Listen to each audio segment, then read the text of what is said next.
السلام علیکم۔ آج منگل ہے، جنوری کی 14 تاریخ۔ پاکستان میں سر شام کے 7، بھارت میں 7:30، اور یہاں ہمارے اسٹوڈیوز کی گھڑیوں میں صبح کے 9 بج رہے ہیں۔ وائس آف امریکہ واشنگٹن کی اردو سروس سے میں ہوں خالد حمید، خبروں کے ایک بلیٹن کے ساتھ۔ امریکہ کی اہم خبروں سے آغاز کرتے ہیں اور پھر پاکستان، افغانستان، بھارت اور دنیا بھر سے ملنے والی خبریں۔ امریکہ کے شہر لاس اینجلس میں ایک بار پھر تیز ہواؤں کے سبب جنگلات کی آگ مزید مقامات تک پھیلنے کا اندیشہ ظاہر کیا جا رہا ہے، جبکہ متاثرہ علاقوں میں مزید فائر فائٹرز کے ساتھ ساتھ آگ کو کنٹرول کرنے والے آلات پہنچائے جا چکے ہیں۔ خبر رساں ادارے ایسوسی ایٹڈ پریس کے مطابق اتوار سے تیز ہواؤں کا نیا سلسلہ شروع ہوا، جس سے مزید نقصان کا اندیشہ ہے۔ بعض اندازوں کے مطابق لاس اینجلس میں لگنے والی آگ سے اب تک $200 ارب سے زائد کا نقصان ہو چکا ہے۔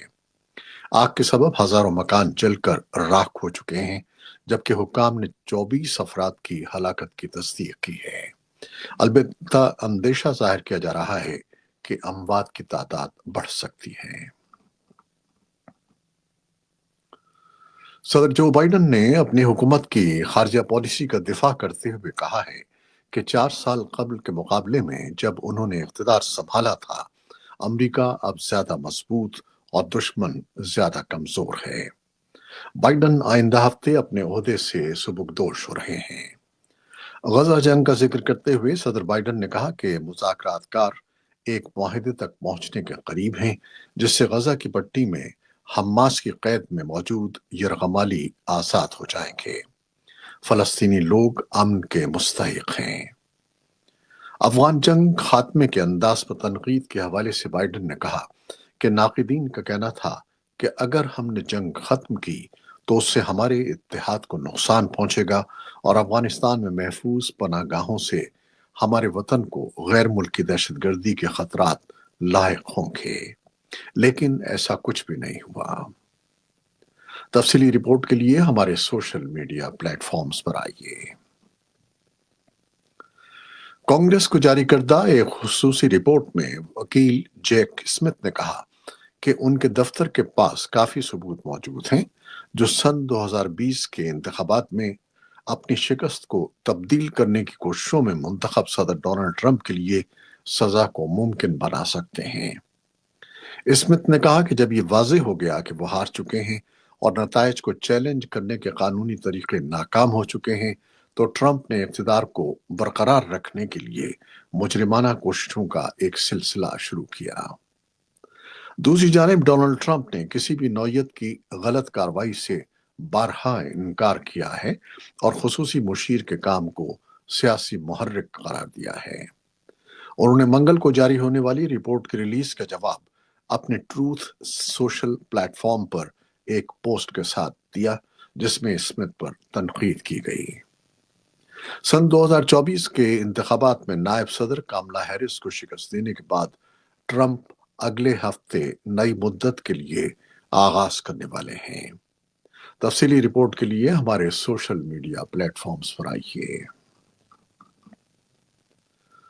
افواج پاکستان کے ترجمان ادارے ISPR کی جانب سے جاری کیے گئے بیان کے مطابق پاکستان کے army chief general Asim Munir نے پیر کو خیبر پختونخوا کی سیاسی جماعتوں کے رہنماؤں سے ملاقاتیں کی، جس میں صوبے کی سیکیورٹی صورتحال پر تبادلہ خیال کیا گیا۔ ISPR کے بیان میں مزید کہا گیا ہے کہ آرمی چیف سے ملاقات کرنے والے سیاسی رہنماؤں نے دہشت گردی کے خلاف جنگ میں فوج کی غیر متزلزل حمایت کا یقین دلایا۔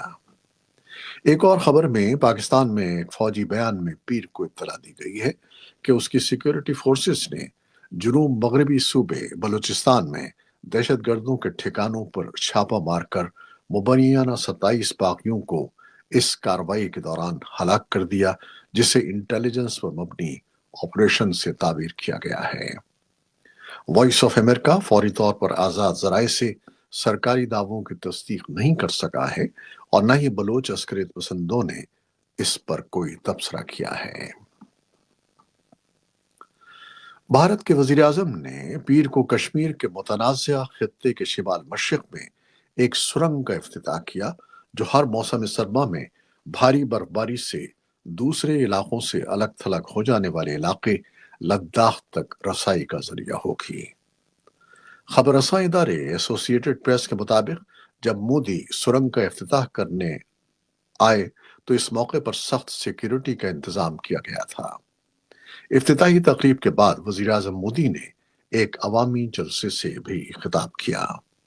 مودی نے کہا کہ وہ خوش ہیں کہ منصوبے سے سڑک کے ذریعے علاقے کے مختلف حصوں میں رابطوں میں بہتری آئے گی اور خطے میں سیاحت کو فروغ ملے گا۔ اس موقع پر بھارتی رہنما کی کابینہ کے کچھ وزراء اور کشمیر کے وزیر اعلیٰ عمر عبداللہ بھی موجود تھے۔ غزہ جنگ بندی مذاکرات کے قریبی ذرائع اور اسرائیلی میڈیا نے منگل کو بتایا کہ قطر میں جنگ بندی کے پہلے مرحلے میں 33 اسرائیلی یرغمالیوں کو رہا کیا جائے گا۔ ثالثی کرنے والے قطر، مصر اور امریکہ نے حالیہ دنوں میں معاہدہ کرنے کی کوششیں تیز کر دی ہیں۔ مذاکرات کے قریبی دو ذرائع نے نام ظاہر نہ کرنے کی شرط پر خبر رساں ادارے AFP کو بتایا کہ ابتدائی تبادلے میں اسرائیلی جیلوں میں قید فلسطینی قیدیوں کے بدلے 33 مغویوں کی رہائی شامل ہوگی۔ ٹائمز آف اسرائیل کی رپورٹ کے مطابق اسرائیلی حکام کا خیال ہے کہ مجوزہ ابتدائی تبادلے میں شامل 33 یرغمالی زندہ ہیں۔ رپورٹ میں کہا گیا ہے کہ اسرائیل ان کے بارے میں تصدیق کا انتظار کر رہا تھا، اور فلسطینی عسکریت پسند گروپ حماس نے منگل کو کہا کہ اسے امید ہے کہ غزہ میں جنگ بندی کے لیے قطری دارالحکومت میں بالواسطہ مذاکرات کے جاری دور کے اختتام پر واضح اور جامع معاہدہ ممکن ہوگا۔ جرمن وزیر دفاع بورس پسٹوریس نے منگل کے روز یوکرین کا دورہ کیا، جس میں روس کے حملے کے خلاف جنگ میں یوکرین کی حمایت کا اظہار کیا گیا۔ یہ دورہ امریکہ کے نومنتخب صدر ڈونلڈ ٹرمپ کے حلف برداری سے ایک ہفتے سے بھی کم وقت میں ہوا ہے، اور اس بارے میں سوالات ہیں کہ نئی انتظامیہ کے تحت یوکرین کے حوالے سے امریکی پالیسی میں تبدیلی کیسے آ سکتی ہے۔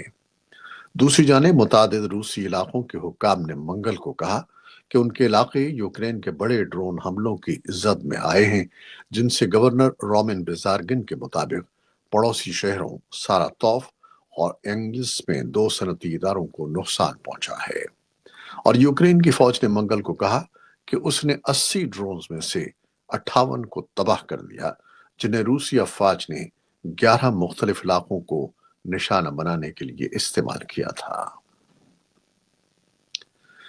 نوبل اور ورلڈ فوڈ انعامات کے 150 سے زیادہ وصول کنندگان نے ایک خط جاری کیا ہے جس سے مطالبہ کیا گیا ہے کہ تحقیق میں اضافے اور خوراک کی تقسیم کی نئی کوششوں کا عزم کیا جائے۔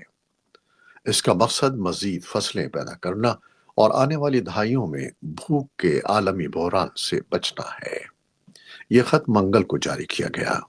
خط میں کہا گیا ہے کہ ایک اندازے کے مطابق اب 700 ملین لوگ خوراک کے عدم تحفظ کا شکار اور انتہائی قریب ہیں، لیکن اس میں مزید کہا گیا ہے کہ زیادہ اور مختلف قسم کی خوراک کی پیداوار موسمیاتی تبدیلی اور آبادی میں اضافے کی وجہ سے بہت ضروری ہوگی۔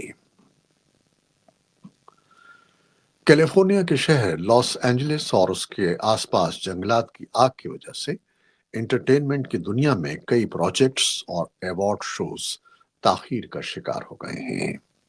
ڈچس آف سسیکس میگھن مرکل نے اتوار کو اعلان کیا کہ وہ مارچ تک Netflix lifestyle programme شروع نہیں کریں گی۔ مشہور شخصیات اور انٹرٹینمنٹ کے ادارے لاکھوں لوگوں کی مدد کرنے کا وعدہ کر رہے ہیں جو آگ سے متاثر ہوئے ہیں۔ امریکی گلوکارہ بیانسے نے $2.5 ملین جو تقریباً 70 کروڑ روپے کے برابر رقم ہے عطیہ کیے ہیں۔ اسکرین ایکٹرز گلڈ نے آگ سے متاثرہ اپنے ممبرز کی مدد کے لیے $10 لاکھ دینے کا وعدہ کیا ہے۔ یہ تھی وہ خبریں جو فیس بک لائیو کے لیے براہ راست پیش کی۔ ہماری ویب سائٹ اور پوڈ کاسٹ پر یہ بلیٹن آپ کے لیے پوسٹ کر دیا جاتا ہے۔ آپ ہمارے بلیٹن کو شیئر کرتے ہیں اور اپنے کمنٹس میں اپنی محبتوں کا اظہار کرتے ہیں، جس کے لیے ہم آپ کے بے حد مشکور ہیں۔ اپنی ان محبتوں کو جاری رکھیے گا۔